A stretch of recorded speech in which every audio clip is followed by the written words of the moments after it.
देखिए दोस्तों, कल हम जो चर्चा कर रहे थे वो कर रहे थे समास की। और समास में हमने जो समास देखा हुआ था वो देखा था बहुब्री समास। ये जो बहुब्री समास होता है, बहुब्री समास में क्या होता है कि इसमें दोनों पद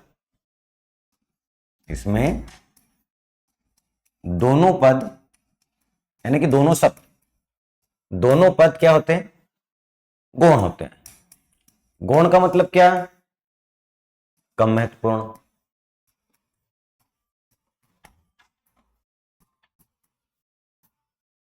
दोनों पद गौण होते हैं। वह तीसरा पद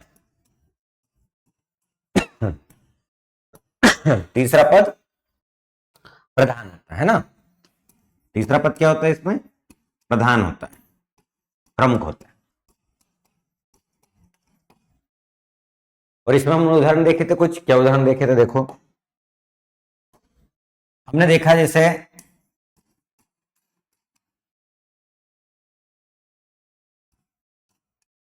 राजीव लोचन। तो राजीव लोचन में क्या? राजीव लोचन, राजीव है, राजीव ने कमल है, लोचन जिसके, लोचन है ना नेत्र,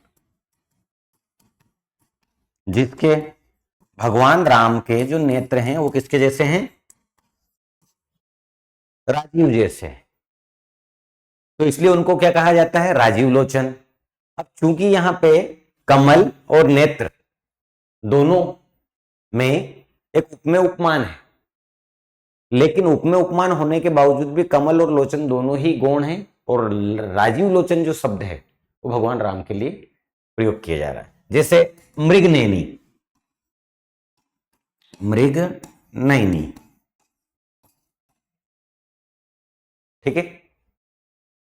अब मृग के समान नयन वाली, मृग के समान नयन वाली, और मृगनयनी हम किसको कहते हैं?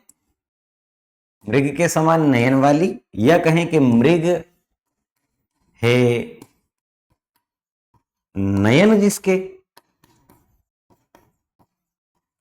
ये कहते हैं हम माता सीता को। किसको कहते हैं? माता सीता को कहते हैं। अब माता सीता को कहते हैं तो माता सीता तीसरा पद हो गया। तीसरा पद, दोनों पद मृग और नयन दोनों ही गौण हैं, और तीसरा प्रधान होने के कारण बहुब्री समास। ठीक।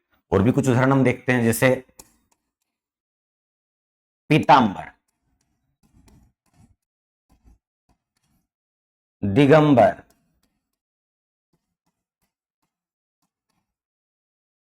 श्वेतांबर,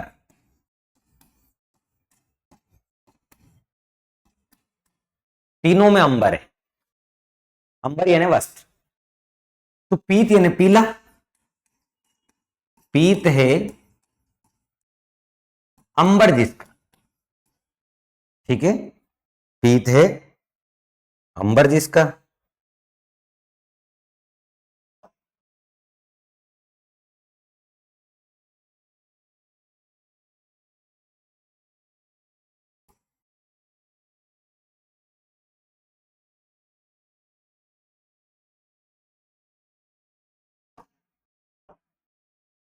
पीत है, पीत यानी पीला है अंबर जिसका।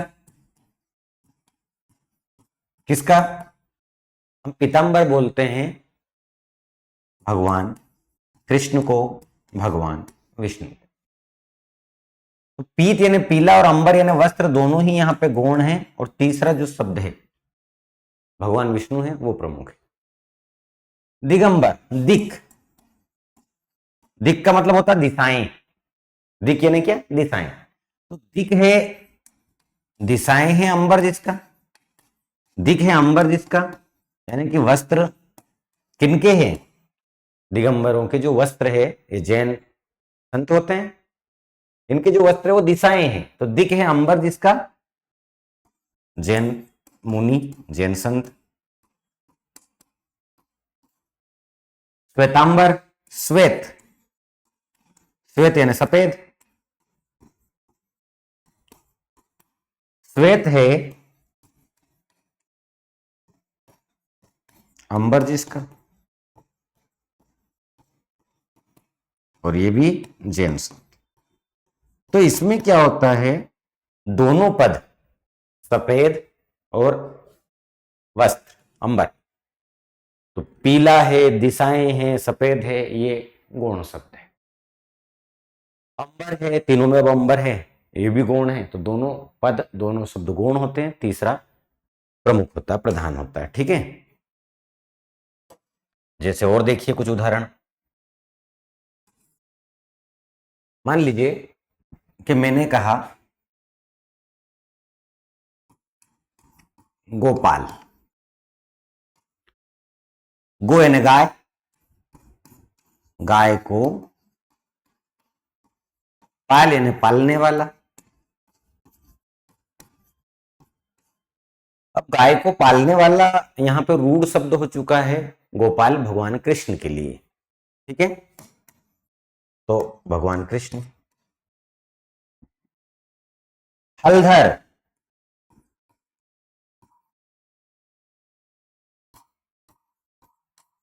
हल को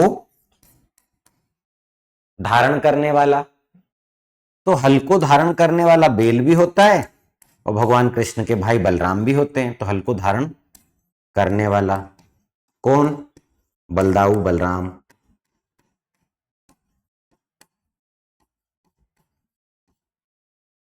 चक्रधर,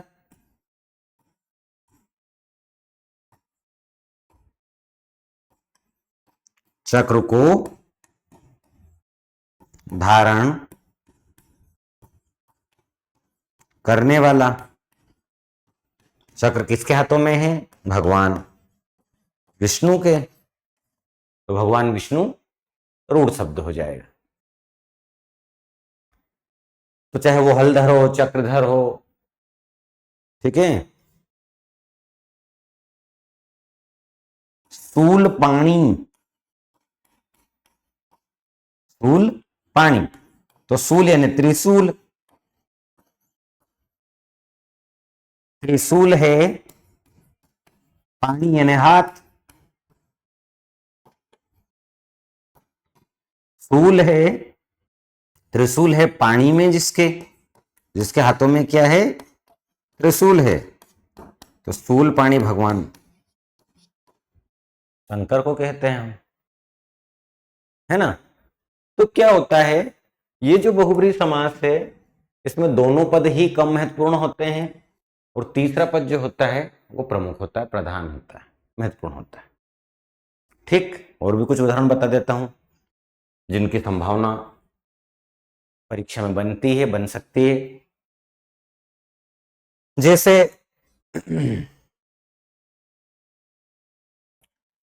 नक्ता,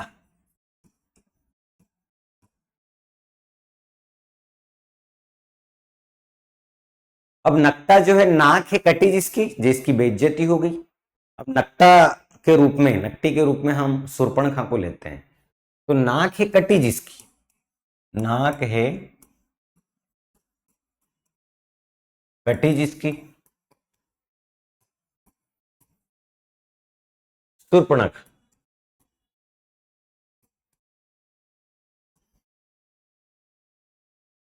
ठीक है,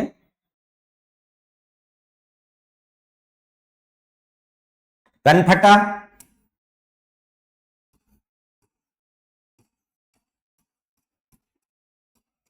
कान है फटा जिसका, कनफटा संत होते हैं ना। ये जो नाथ संप्रदाय होता है, उस नाथ संप्रदाय में क्या करते हैं, जो नाथों के संत होते हैं, जैसे स्त्रियां हाथों में कंगन पहनती है, वैसे वो स्फटिक के कानों में कुंडल पहनते हैं। कुंडलों में वजन होता है, जिसके कारण कान जो है वो फट जाते हैं, इसलिए उनको कनफटा संत कहा जाता है। तो कान है फटा जिसका, ये कौन है, नाथ मुनि संत, नाथ मुनि है ये, नाथ संत है। ठीक है, और यदि हम बात करें तो और भी देखिए आप, जैसे मैंने कहा लंबोदर, लंबा है उदर जिसका, उदर यानी पेट। वैसे तो पेट बड़ा होता है, लेकिन यहां पे लंबा शब्द का प्रयोग किया गया है बड़े के लिए। तो लंबा है उदर जिसका, कौन? भगवान गणेश। गजानन,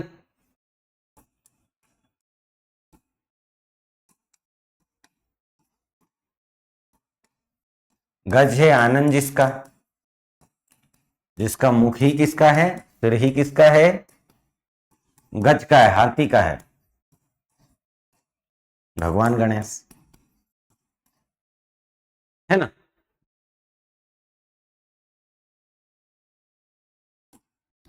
हंसगामिनी,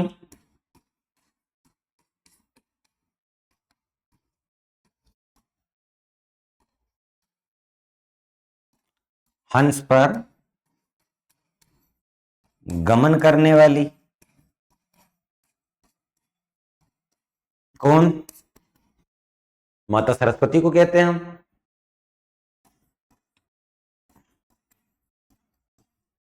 हंसगामिनी कौन? माता सरस्वती।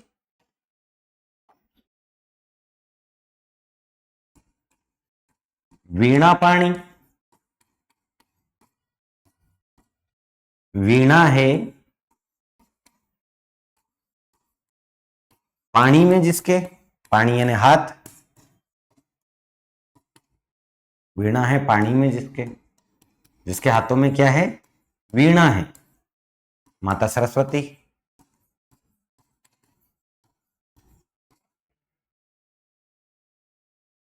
तो दोस्तों क्या होता है, ये जो बहुब्री समास है इसमें दोनों पद क्या होते हैं, गौण होते हैं, और तीसरा पद प्रमुख होता है, प्रधान होता है। ठीक है, वीणा पाणी हो गया, हंसगामिनी हो गया, चक्रपाणी, शूलपाणी। ठीक है, तो इस प्रकार से ये आपका बहुब्री समास।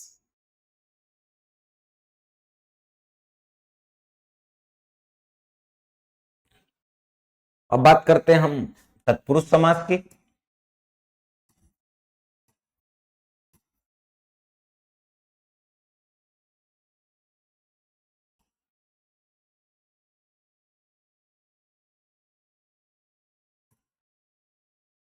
तत्पुरुष समास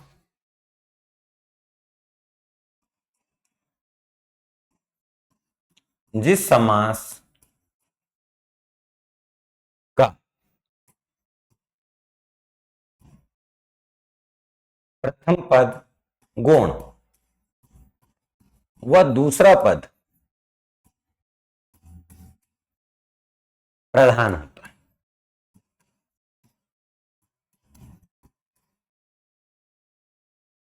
जिस समास का प्रथम पद कैसा हो,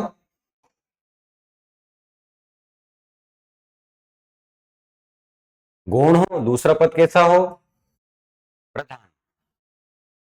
ठीक है,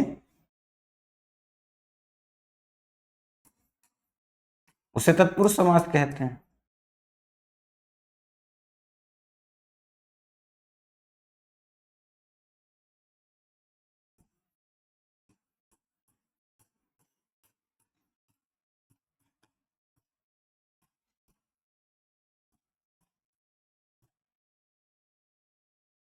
अब इसमें क्या होता है, विशेषकर तत्पुरुष समास में जो हमारे कारक होते हैं ना, केस, तो कारक हमारे 8 होते हैं, तो उसमें से 6 कारक तत्पुरुष समास के भेद के रूप में प्रयोग किए जाते हैं। ठीक है, तो जिस समास का प्रथम पद गौण व दूसरा पद प्रधान होता है उसे तत्पुरुष समास कहते हैं। इसमें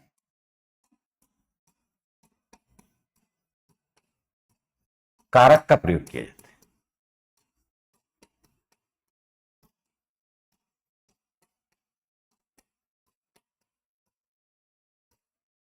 और कारक की जो विभक्ति होती है वो यहां पे आपको देखने को मिलेगी। जैसे इसके जो भेद है वो 6 है, इसके जो प्रकार है वो क्या है, 6 है। सबसे पहले जो होता है वो होता है कर्म तत्पुरुष। कर्म तत्पुरुष। अब ये कर्म जो तत्पुरुष है, अब चूंकि कर्म कारक की जो विभक्ति है कर्म को, ये इसकी विभक्ति है, किसकी, तत्पुरुष की। तो यहाँ पे कर्म तत्पुरुष में जो पहचान के रूप में विभक्ति के रूप में आपको देखने को मिलेगी वो मिलेगी को। कर्म को कर्ण से, कर्ण तत्पुरुष। ठीक है, विभक्ति क्या है,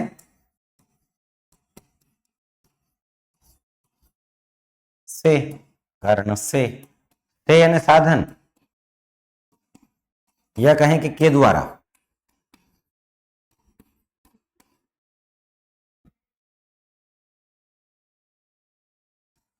संप्रदान तत्पुरुष,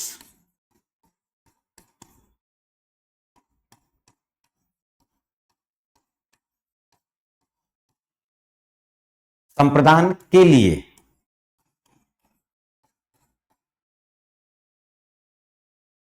अपादान तत्पुरुष,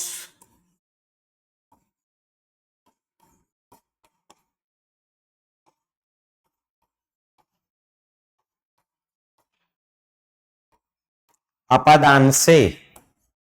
देखिए से यहां पर भी है, ये साधन है, और ये जो से है ये अलग होने का बोध कराएगा, किसका, अलग होने।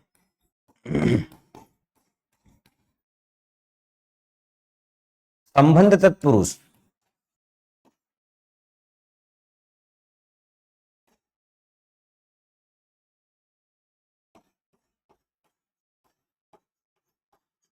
संबंध तत्पुरुष की जो विभक्ति है वो है का, की, के, और छठा और अंतिम है अधिकरण तत्पुरुष। और अधिकरण तत्पुरुष की विभक्ति क्या है, में, पर, में, पर। तो दोस्तों क्या होता है, ये जो तत्पुरुष समास है इसमें पहला जो पद होता है वो कम महत्वपूर्ण होता है, दूसरा पद प्रधान होता है, ठीक है, और कारक का प्रयोग इसमें किया जाता है। और कारक के प्रयोग के कारण कारक की जो विभक्ति होती है उसी को आधार बनाकर इस समास के भेद किए गए। ठीक है, सबसे पहले हम चर्चा करते हैं कर्म तत्पुरुष की। इसकी, कर्म तत्पुरुष की।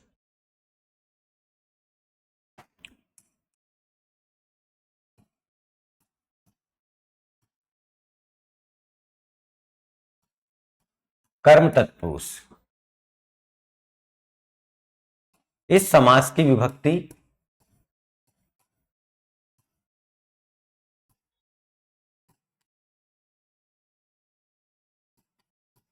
को होती है। ठीक है, कर्म तत्पुरुष समास की विभक्ति क्या है, को। तो इस समास की विभक्ति को होती है,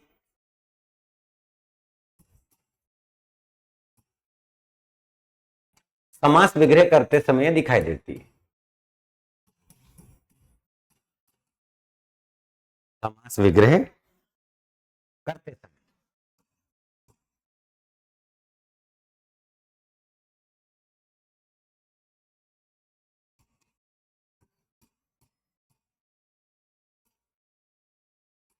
ये दिखाई देती है।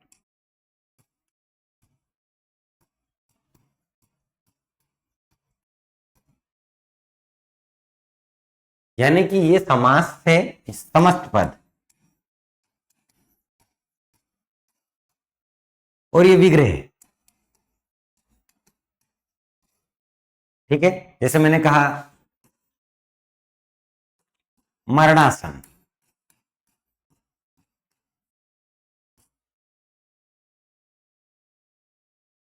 अब विग्रह करेंगे तो मरण को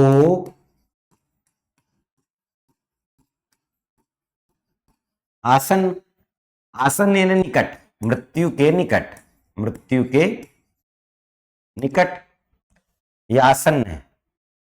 आसन एक बैठने वाला होता है, आसन निकट, मरणासन, मरणासन मरण को मृत्यु को निकट। ठीक है। गुरु नमन, गुरु को नमन,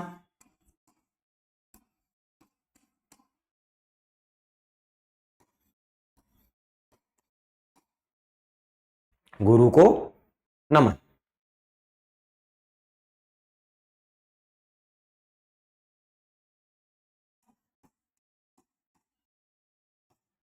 ग्रामगत, ग्राम यानी गांव,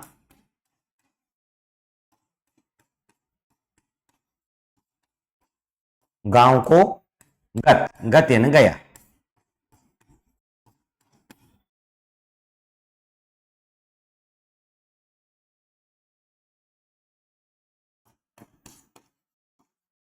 विदेशगत,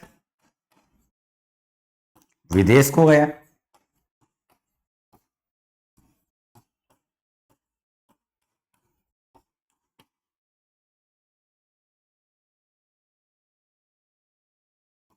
विद्या प्राप्त,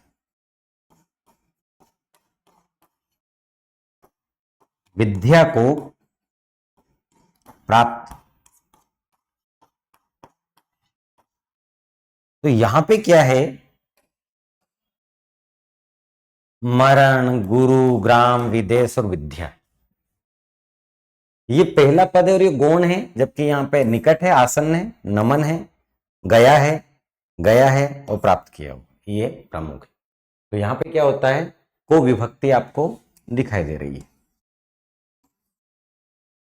और ये को विभक्ति ही कर्म तत्पुरुष समास की पहचान है। ठीक। तो गुरु को, मरण को, ग्राम को, विदेश को, विद्या को जब हम विग्रह करेंगे तो विग्रह में हमें विभक्ति दिखाई देगी। ठीक है। दूसरा देखिए इसका भेद, कर्ण तत्पुरुष समास।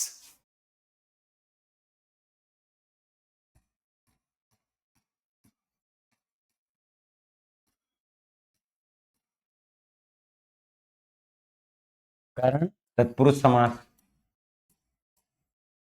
इस समास की विभक्ति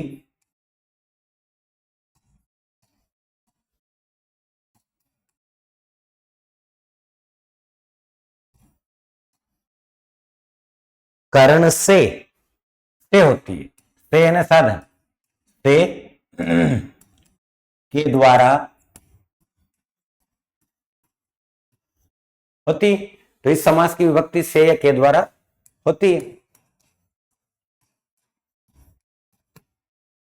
समास विग्रह करते समय दिखाई देती है। समास विग्रह करते समय यह दिखाई देती है, विभक्ति दिखाई देगी।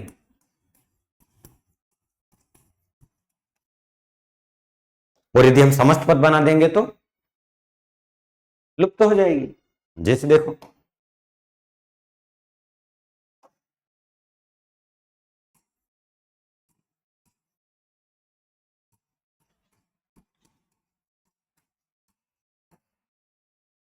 ये साधन का काम करेगा। किसका काम करेगा? साधन का काम करेगा। जैसे मैंने कहा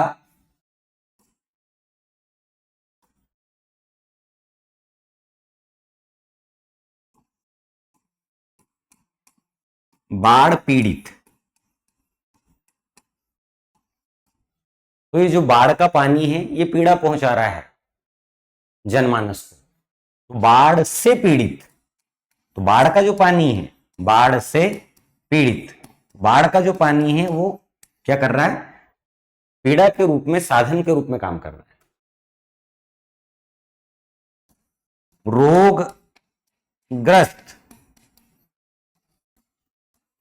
रोग से ग्रस्त, एक रोगी है जिसको रोग ने घेर रखा और उसके कारण वो क्या है?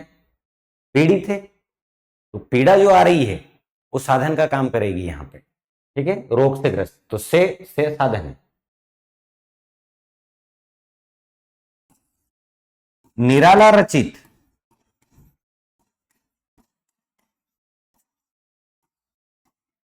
निराला के द्वारा रचित, यानी रचनाकार कौन है? सूर्यकांत त्रिपाठी निराला, तो निराला के द्वारा, तो ये के द्वारा भी यहां पर प्रयोग किया जाता है। ईश्वर प्रदत्त, ईश्वर प्रदत्त, प्रदत्त का मतलब होता है दिया हुआ, ईश्वर के द्वारा, ईश्वर के द्वारा प्रदत्त, यानी कि ईश्वर के द्वारा दिया गया।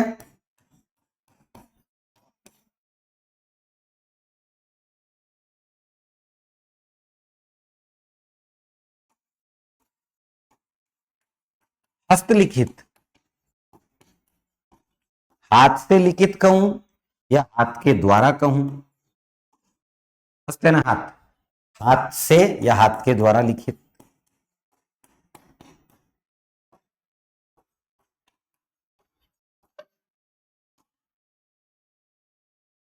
तो के द्वारा, तो यहां पे जो से है के द्वारा है, ये इसकी विभक्ति है, और विभक्ति से आप समास की पहचान कर सकते हैं। ठीक है, ये साधन के रूप में था, के द्वारा के द्वारा के, जबकि वो साधन वहां जो होगा वह बाढ़ रहित होगा और रोग मुक्त होगा। यहां दोनों ही पीड़ित और ग्रस्त है।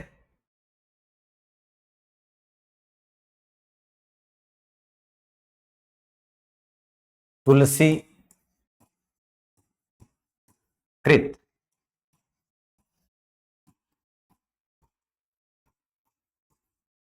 तुलसी के द्वारा कृत, कृत का मतलब होता है रचना, रचना रचित। ठीक है, तो ये करण तत्पुरुष हुआ।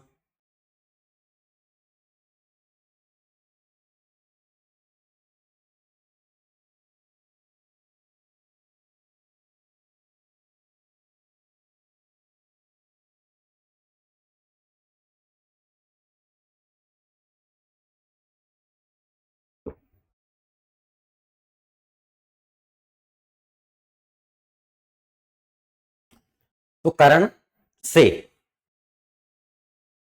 अब तीसरा देखिए,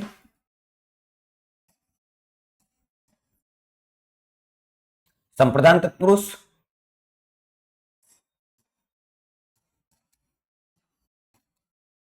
आपको यदि विभक्ति याद है तो उदाहरणों में आपको आसानी हो जाएगी, एक बात। दूसरी बात, पहचान के रूप में वो विभक्ति आपको बताएगी कि किस प्रकार का जवाब इसका सही है। ठीक है, तो संप्रदान है ना,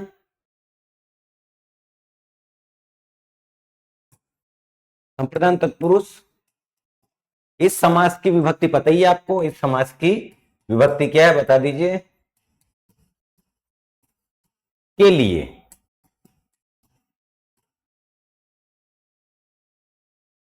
यानी कि संप्रदान तत्पुरुष समास की विभक्ति के लिए है, समास विग्रह करते समय दिखाई देगी।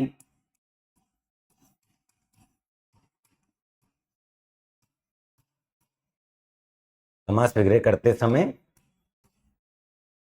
दिखाई देती है।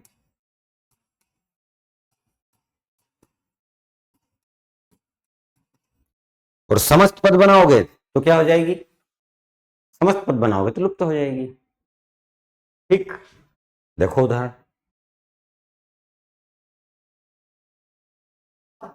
जैसे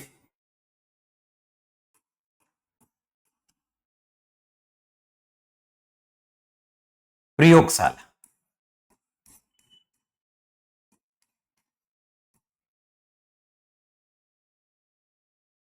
प्रयोग के लिए शाला, प्रैक्टिकल करेंगे इसलिए तो बनाई गई है। प्रयोग के लिए शाला,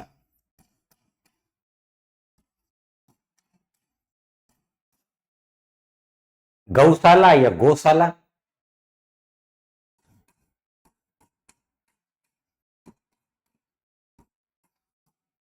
गौ यानी गाय, गाय के लिए शाला।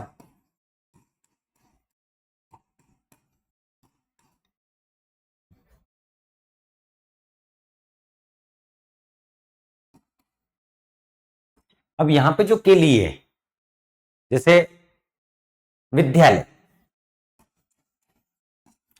भाई विद्यालय क्यों बनाया गया है? क्योंकि यहां पे ज्ञान का अर्जन किया जाता है, तो विद्या के लिए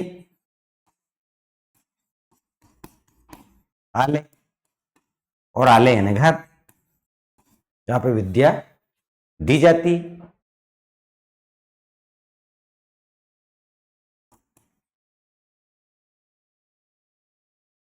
ठीक है ना, रसोई घर,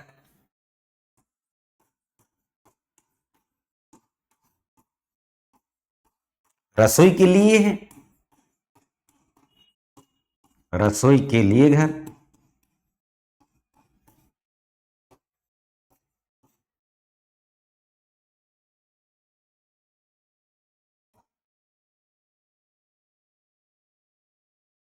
भोजनालय,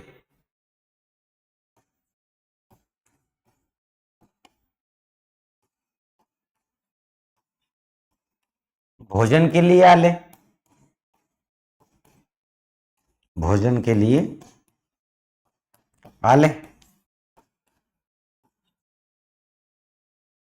तो यहां पर आप ध्यान दे रहे हैं, तो यहां पे क्या है देखिए, विभक्ति दिखाई दे रही है। तो प्रश्न जो कैसे पूछेगा, या तो वो आपसे विग्रह करके पूछ सकता है कि प्रयोग के लिए शाला कौन सा समास का उदाहरण है, तो आपको प्रयोगशाला शब्द मिलेगा, और संप्रदान तत्पुरुष का यह उदाहरण है।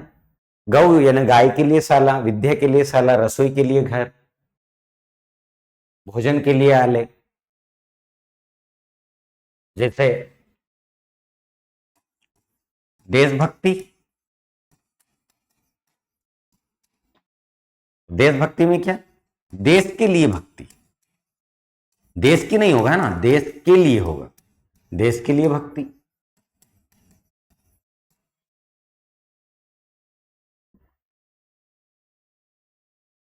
देश प्रेम, देश से प्रेम नहीं होगा, देश के लिए प्रेम होगा।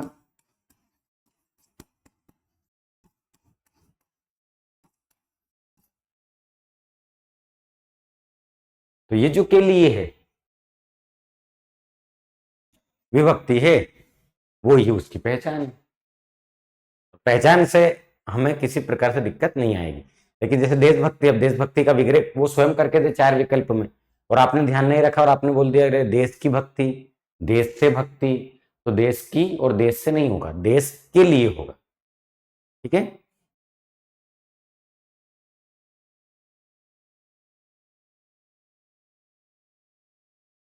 फिर देखो आगे,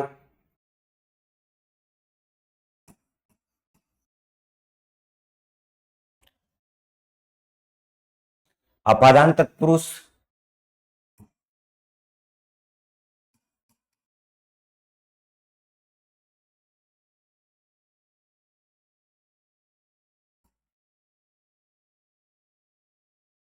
अभी जो अपादान तत्पुरुष है इसकी विभक्ति क्या है, अपादान से, और ये जो से है ये क्या करेगा, अलग होने का बोध कराएगा।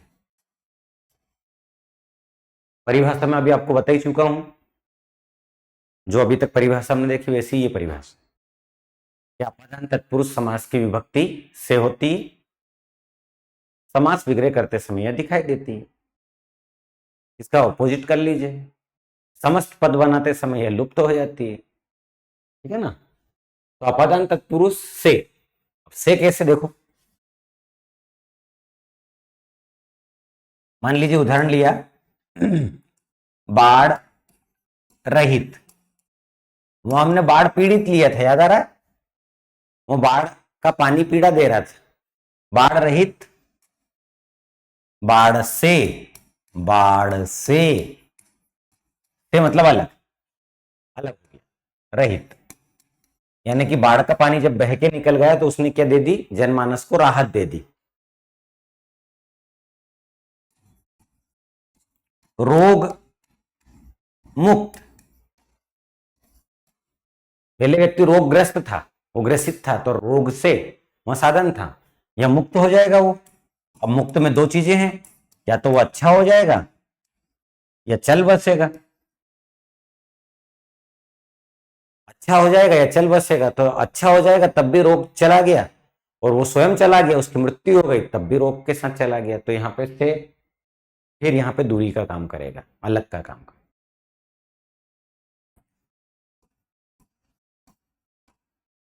पदच्युत,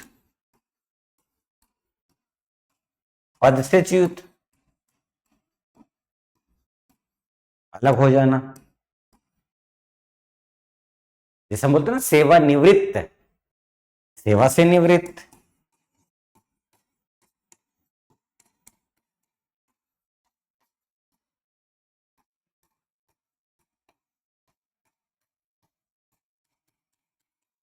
पहले नौकरी करता था, अब सेवा से क्या हो गया, रिटायर्ड हो गया। चरित्रहीन, पहले चरित्रवान था, अब चरित्र से क्या हो गया, दुर्बल हो गया, चरित्र से हीन।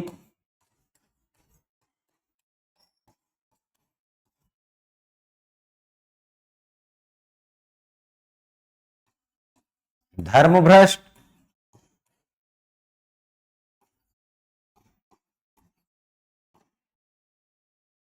पहला धर्मात्मा था, अब धर्म से क्या हो गया, भ्रष्ट हो गया। धर्म से भ्रष्ट, धर्म भ्रष्ट।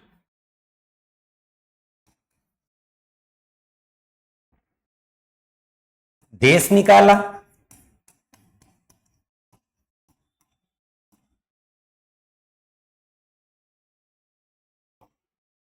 है ना, देश से निकाला।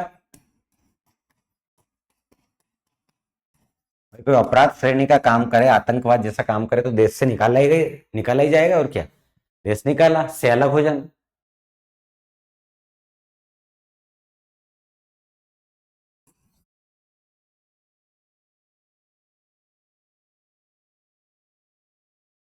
तो ये जो है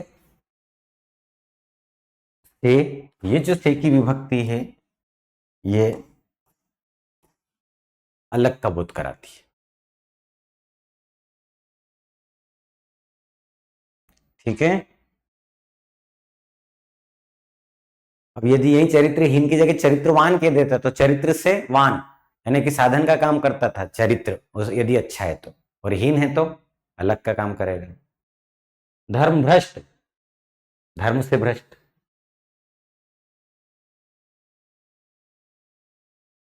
ठीक है दोस्तों।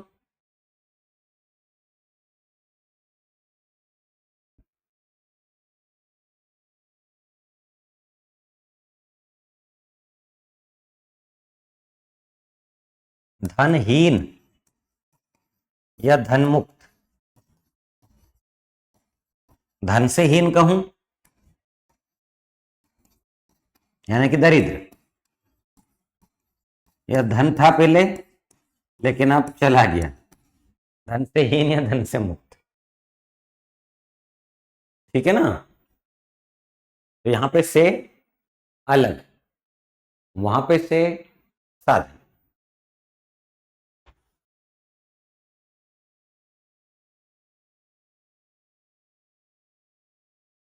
चलिए आगे देखते हैं।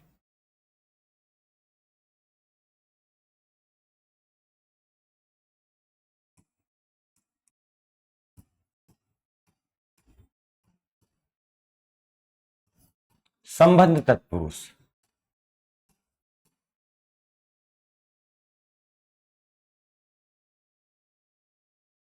संबंध तत्पुरुष, इसकी विभक्ति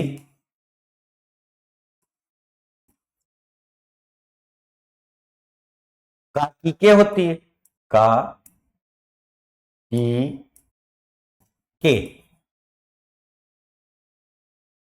इसकी विभक्ति का की के होती है।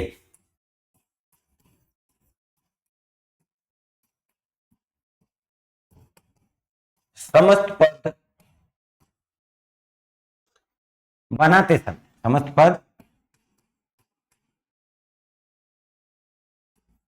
समस्त पद बनाते समय विभक्ति लुप्त हो जाती है। समस्त पद बनाते समय विभक्ति क्या होगी, दिखाई नहीं देगी, लुप्त हो जाती है, विभक्ति लुप्त हो जाती है।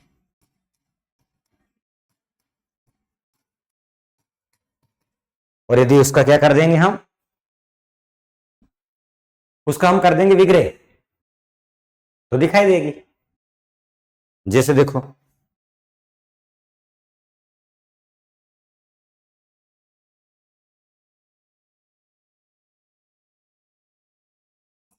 भारत रत्न, क्योंकि भारत रत्न बहुत सारे लोगों को मिल चुका है, तो बहुवचन में जिसको बनाऊंगा तो के लगा दूंगा, और यदि एक वचन में बनाऊंगा कि भारत का रत्न, तो का आ जाएगा। तो का आए या के आए, एक वचन बहुवचन के माध्यम से ना होके या तो विभक्ति के माध्यम से जवाब आपको देना है।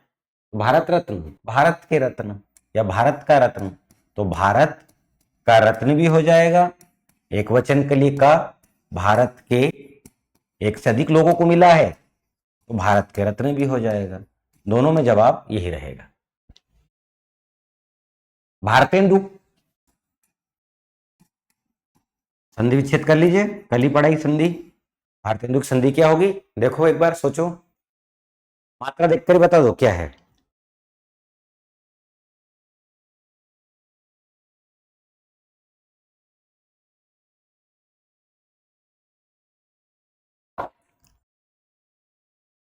भारतेंदु, भारत का इंदु, भारत का इंदु, इंदु यानी चंद्रमा, तो भारत के चंद्रमा को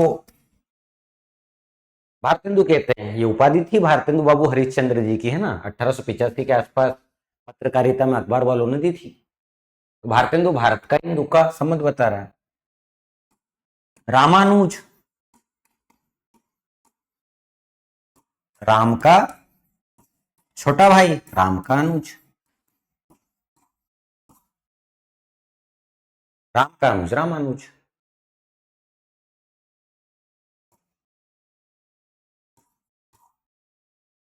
राजपुत्री, राजा की पुत्री,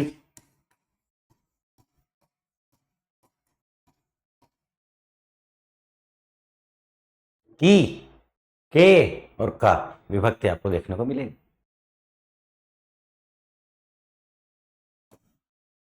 ठीक है।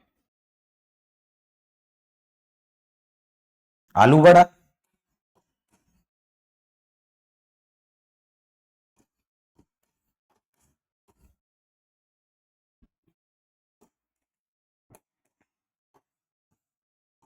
आलू का बड़ा,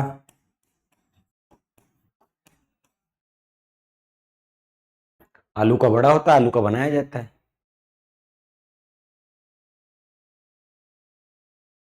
ठीक है।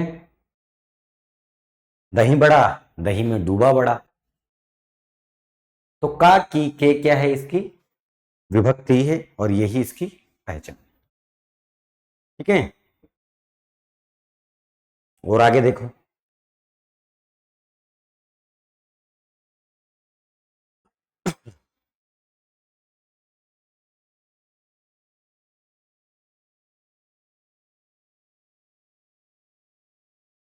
अधिकरण तत्पुरुष समास, अधिकरण तत्पुरुष समास,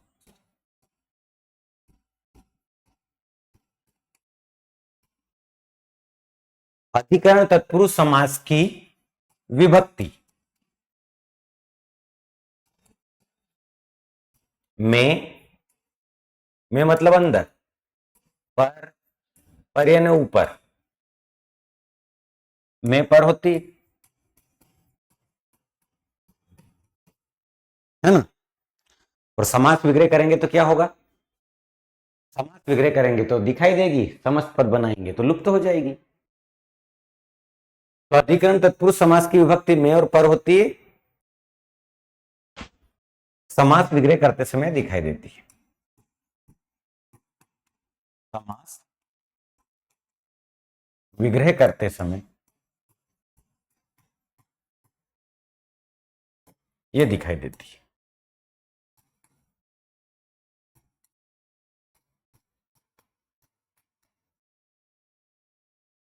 है ना? देखो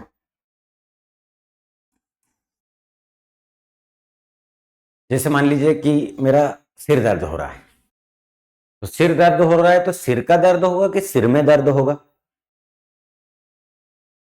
सिर दर्द, सिर का दर्द या सिर में दर्द?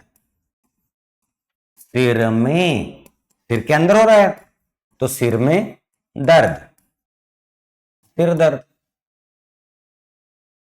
कमर, कमर में दर्द।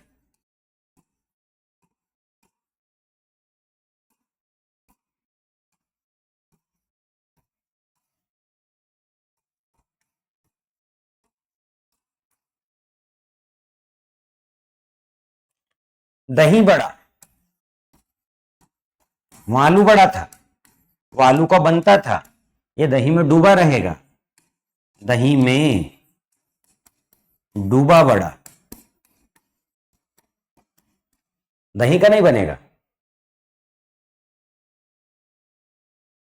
जैसे होता ना पानी पूरी, भाई साहब पानी पूरी पानी में पूरी,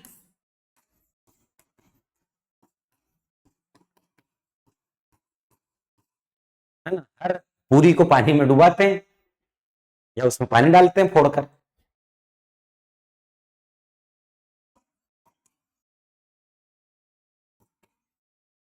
स्कूटर सवार,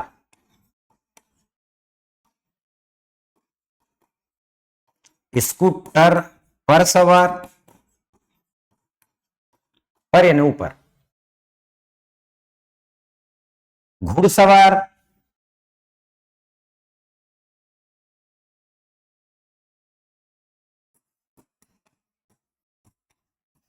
घोड़े पर सवार,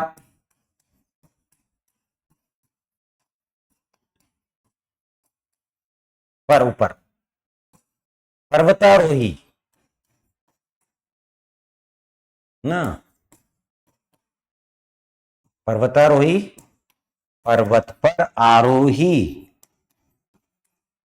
आरोही यानी चढ़ना, आरोहण करना।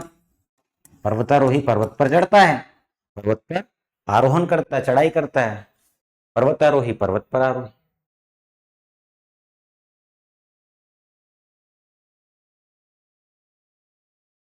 ठीक है। जैसे डिब्बा बंद, डिब्बा बंद, डिब्बे में, डिब्बे में बंद, डिब्बा बंद।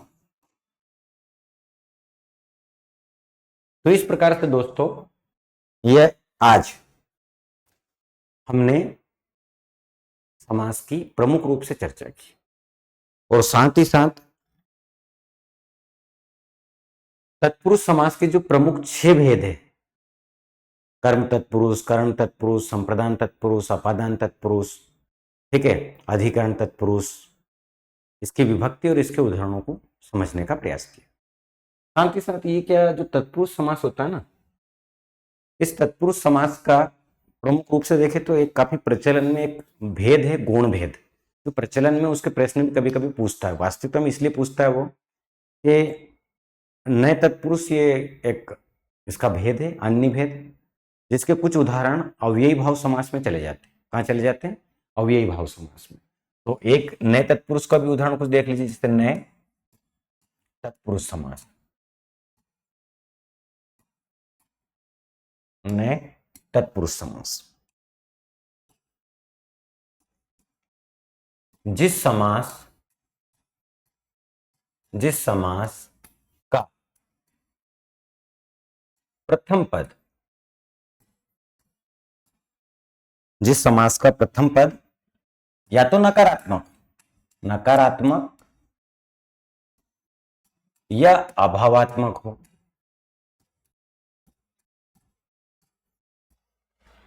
क्या है वो? जिस समास का प्रथम पद या तो नकारात्मक हो या अभावात्मक हो।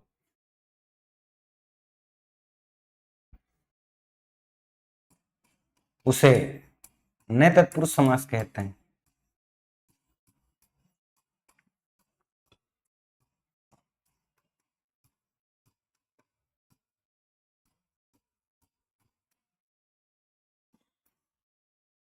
तो यहां पे जो उदाहरण देखने को आपको मिलेंगे वो नकारात्मक या अभावात्मक देखने को मिलते हैं। ठीक है, जैसे देखो, जैसे मान लीजिए मैंने कहा अटल, तो टल का मतलब होता है टलना, और आ लगा दिया, ये शब्द का अंश है, उपसर्ग का काम कर रहा है, ना टल। अमर, मर यानी मरना, ना मर। अनंत, नांत। ठीक है, नालायक, नहीं लायक। तो इसमें क्या होता है दोस्तों, या तो ना से होगा या आ से होगा। जैसे हम बोलते हैं ना बेअक्ल, बेअक्ल तो अक्ल के बिना। नापाक, ना यानी नहीं, नहीं पवित्र, पवित्र मतलब पाक। तो इसमें क्या होता है कि प्रथम पद जो होता है वह तो नकारात्मक देखने को मिलेगा या भावात्मक देखने।